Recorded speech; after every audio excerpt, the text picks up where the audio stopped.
Ready. Hi viewers, welcome to special recipes. நான் உங்கள் ஆறுமுகம். நம்ம இன்றைக்கி பார்க்க போகிறது கிறிஸ்மஸ் ஸ்பெஷல் அல்லது வீட்டில் செய்கிற ஒரு ஸ்பெஷல்னு கூட சொல்லலாம். 1 egg கேக். அது எப்படி செய்யலாம்னு பார்க்கலாம். இங்கே இப்போ நம்ம காட்ட போகிறது இன்க்ரீடியன்ஸ் இதான் வாங்க. விவர்ஸ், இப்போ நம்ம பார்க்க போகிறது இன்க்ரீடியன்ஸ். First sugar. அங்கே ரா சுகர் எடுத்திருக்கேன். 3/4 cup sugar, 1 cup maida and 3/4 cup butter. இந்த டம்ளரில் தான் நான் இப்போ ரெஃபரன்ஸாக எடுத்திருக்கேன். இந்த அளவு நீங்கள் பார்த்துக்கோங்க கரெக்டாக. அதுக்கடுத்து வெனிலா எசன்ஸ் ஃப்ளேவருக்காக. இதான் அந்த பேட்டர். நான் இப்போ ரெடியாக எடுத்து வச்சுருக்கேன். என்ன செஞ்சுருக்கேன்ற ப்ராசஸ் சொல்கிறேன். அடுத்து நம்ம லாஸ்ட்டாக அந்த பேட்டரை ஒரு பிளேட்டில் வந்து பட்டரை நல்லா தடவிட்டு அதில் மைதா பவுடரை வந்து ஸ்ப்ரிங்கிள் பண்ணியிருக்கேன். இப்போ நம்ம அடுத்து செய்முறையான வீடியோ பார்க்கலாம். ஓகே ஃப்ரெண்ட்ஸ், இப்போ நம்ம ஃபஸ்ட்டு ஒரு வெசல் எடுத்துக்கலாம். அதில் வந்து சுகர் இப்போ நாங்கள் எடுத்துருக்கேன்ல, சுகரை நல்லா பவுடராக பண்ணி இந்த மைதா மாதிரி நல்லா பவுட்ரு பண்ணிவிட்டு அதை வந்து ஒரு பவுலில் அதை ட்ரான்ஸ்ஃபர் பண்ணிவிட்டு சுகரோட இந்த பட்டர் இந்த ரெண்டுத்தையும் போட்டு நல்லா மிக்ஸ் பண்ணும்போது உங்களுக்கு ஈஸியாக பண்ணுறதுக்கு என்ன சொல்கிறேன்னா, பீட்ரு ஏதாவது இருந்தால் ஓகே. பீட்ரு இல்லாதவங்க நம்ம வீட்டில் யூஸ் பண்ணுற அந்த மோர் கடையிற மாதிரி இருக்குன்னு சொல்லுவாங்க. இதை வச்சு நல்லா பீட் பண்ணலாம். இது வந்து ஒரு ஈஸியாகவும் இருக்கும், நமக்கு ஃப்ளெக்சிபிளாகவும் இருக்கும். இந்த மாதிரி யூஸ் பண்ணி ஃபஸ்ட்டு இந்த சுகர் பவுடரும் இந்த பட்டரும் ஆட் பண்ணி நல்ல ஒரு கன்சிஸ்டன்சி கொண்டு வரணும். அதை நம்ம பேட்டரில் பார்ப்பீங்க. நம்ம பார்த்த வெசலில் வந்து தனியாக இன்னொரு வெசலில் வந்து எக்கு நல்லா பீட் பண்ணிக்கணும். அதே மற்ற யூஸ் பண்ணி பீட் பண்ணலாம், இல்லைனா மிக்சியில் கூட நம்ம அடித்து பீட் பண்ணலாம். அந்த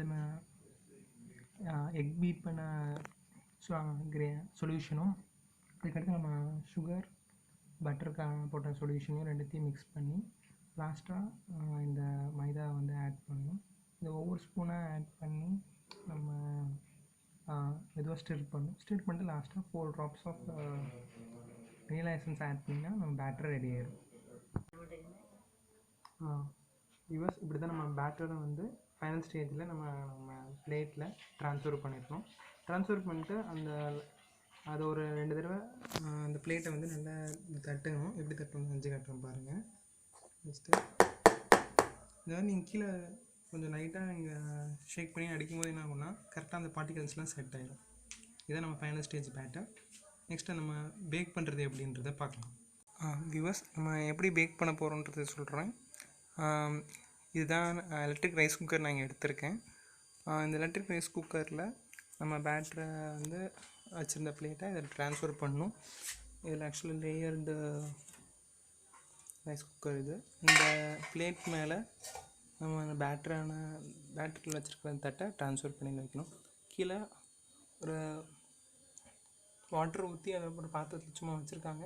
இன்னும் டேரெக்டாகவே சும்மா வாட்டர் மட்டும் வச்சாலே போதும். இந்த வாட்டருக்கு மேலே இருக்க பிளேட்லேயே பேட்டர் வச்சாலும் ஓகே, அல்லது இந்த பிளேட் மேலே வச்சு நம்ம அந்த ரைஸ் குக்கர் க்ளோஸ் பண்ணி பேக் பண்ண விடலாம். இதுதான் பேக்கிங் மெத்தட்.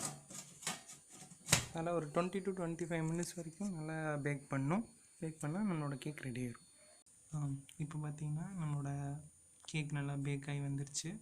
இந்த மாதிரி தான் இருக்கும் வெந்ததுக்கப்புறம்.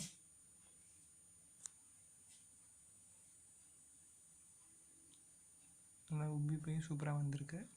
இதை இப்போ நம்ம இன்வெர்ட் பண்ணி பார்க்கலாம். இதுதான் நம்மளோட இன்வெர்ட் பண்ணால் அந்த கேக் பேட்டர் வெந்த இது. இப்போ பார்த்திங்கன்னா சூப்பராக வெந்திருக்கு. நல்லா லேயர் அண்ட் கிறிஸ்பியாக இருக்குது. பார்க்க நல்லா பபுள் மாதிரி ப்ரெஸ் ஆகுது. இதே மாதிரி நீங்களும் உங்கள் வீட்டில் கேக் செஞ்சு சூப்பராக பாருங்கள். உங்களோட கமெண்ட்ஸ் அண்ட் இதை எங்கள் சேனலில் டிஸ்கிரைப் பண்ணுங்கள். தேங்க்யூ.